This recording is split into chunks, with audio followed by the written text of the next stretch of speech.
specify a specific kind of theology, like what is Unitarian Universalist theology, means what do those who consider themselves Unitarian Universalists mean by God?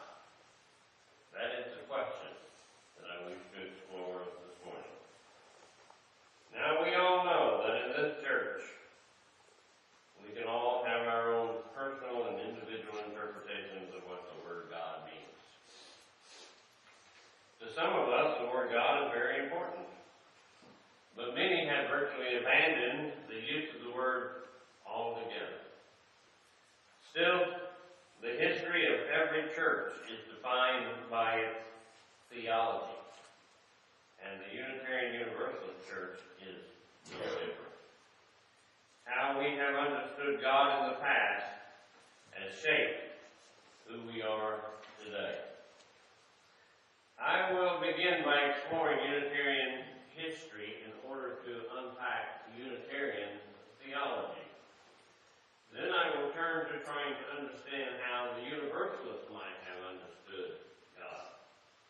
In the end, I will attempt to merge the two very different types of views together in order to obtain our modern view of what Unitarian Universalists mean by God. I'm going to begin with the father of Unitarianism, Michael Servetus. Servetus was a Spaniard and a physician. His study of the human body led to Harvey's discovery of the circulation of blood through the body. Servetus also liked to dabble in theology.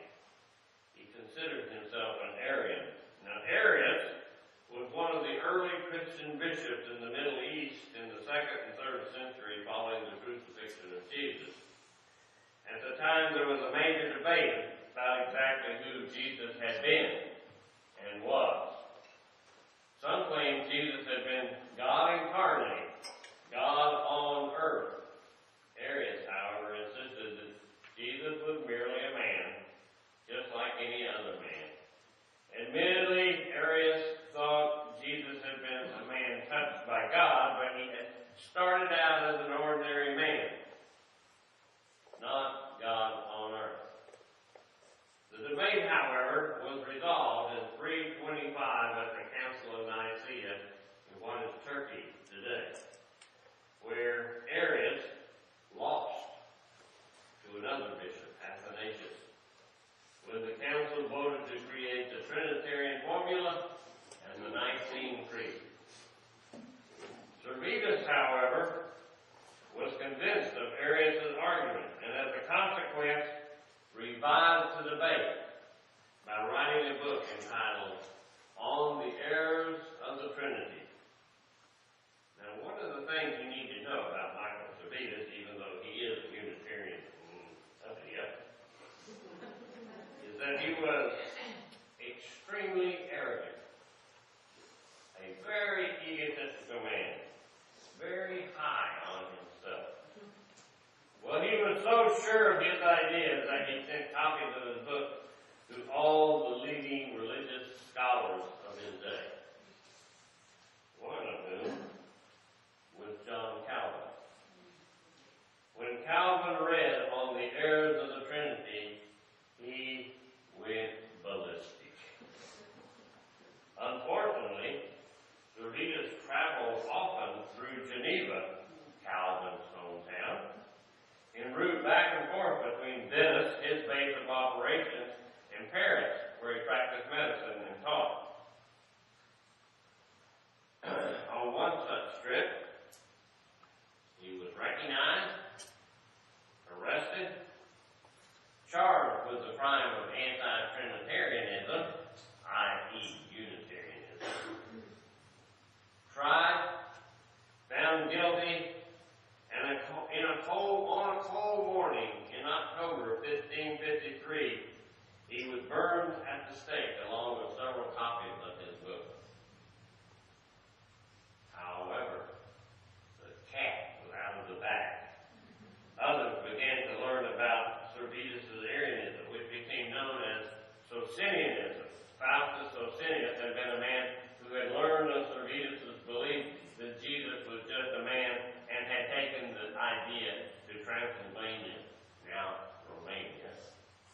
these new views of God.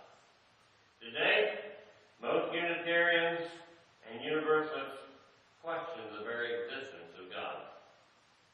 More and more UUs are calling themselves agnostics. Some even prefer to be called atheists. Incidentally, the word agnostic and atheist do not mean the same thing. You can be one and not the other, or you can be both at the same time. Agnosticism refers to knowing and not knowing. Atheism refers to believing and not believing. Knowing and believing may feel like the same thing, but they're not the same thing. Amen. I like that. Feel free. I consider myself an agnostic because I do not know if there is a God or not. Amen. But I also consider myself an atheist because I do not believe any gods exist. In summary, the Unitarian concept of God was much more deist than Christian, mainly a reflection of how they had come to see Jesus. To map the Universalist theology of God, we will not go back quite as far as Prometheus, but rather to the time of John and Charles Wesley in England. John and Charles walked all over England, preaching and evangelizing to common people. But what most people don't know is that there was a third member of that little group, a man named John Murray.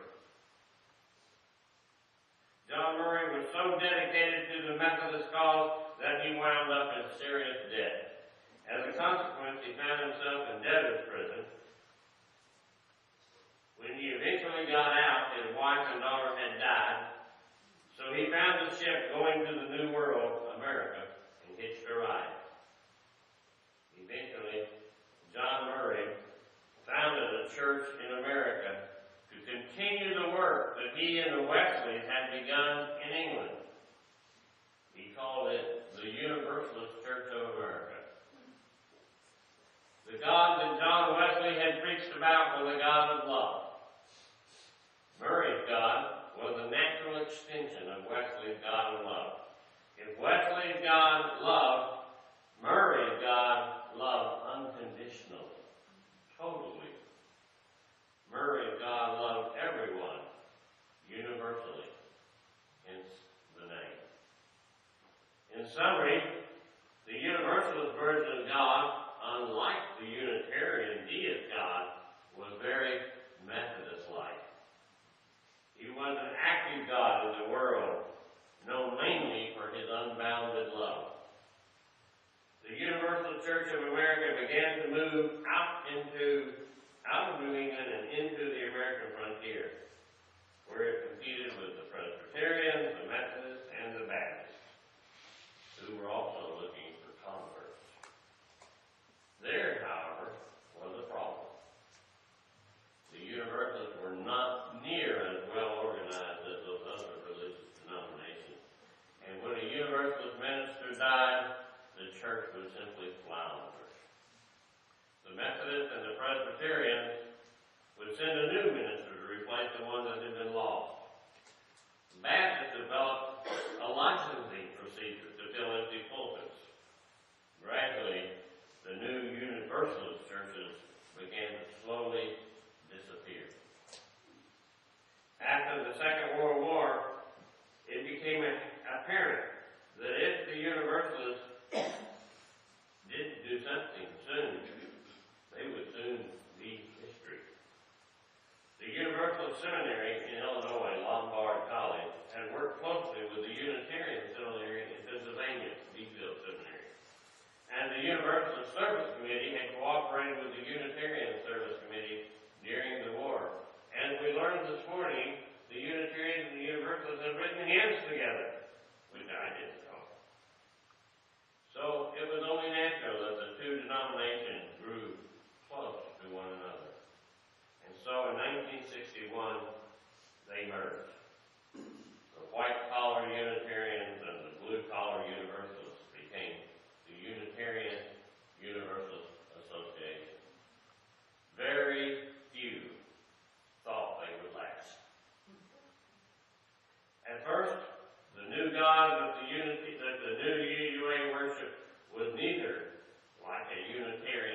God, nor like a Universalist Methodist God, but rather was a humanist God. There were many new UU ministers who were signees of the Humanist Manifesto, both Manifesto 1 and 2.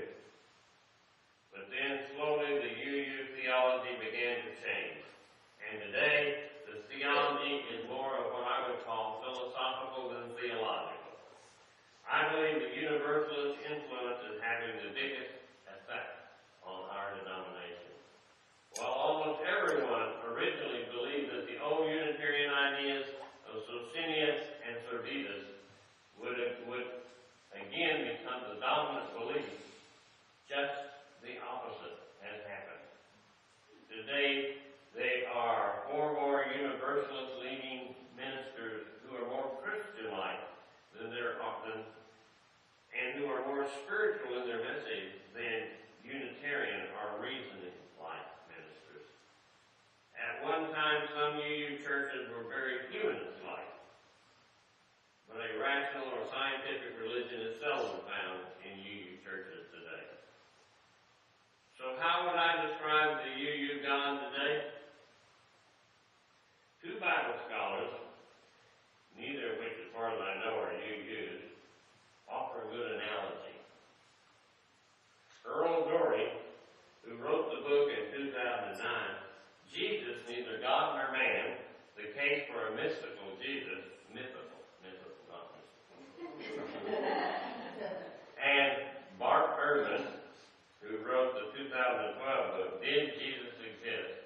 The Historical Argument for Jesus of Nazareth, have both studied Jesus' life. They are both upfront acknowledging that they are agnostic when it comes to God.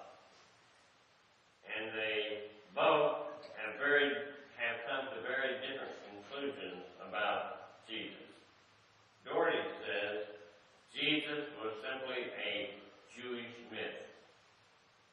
Erdman says, no, Jesus was a real person. Both scholars have tons and tons of data to back up their claims. So where does the truth lie? I personally believe both might have reasons that could be correct. Jesus may well have been a real person around whom much myth was woven. The person likely became the platform on which Jewish narratives were carried in stories, parables, and myths. We will likely never know the whole truth. The question is then, if that is who Jesus was, what does that say about God? And is there any God left for you to find inspiration from? I think so. But it won't be what or who you think it will be. In the writings of the great Unitarian saint Ralph Waldo Emerson, in his Harvard Divinity School address, he asked the question, but what if God is dead? The great German philosopher Friedrich Nietzsche, who was a big admirer of Emerson. In fact, every time he'd go on vacation, he would take only Emerson's books with him. Took that question and created a madman running through the streets of a small Bavarian town, claiming, God is dead, and it is we who have killed him. That, my friends, is the legacy of the merged Unitarian and Universalist religions and their merged gods. Yes, we have killed God, and we must learn to live without God, and how to be mature enough to live in a world in which we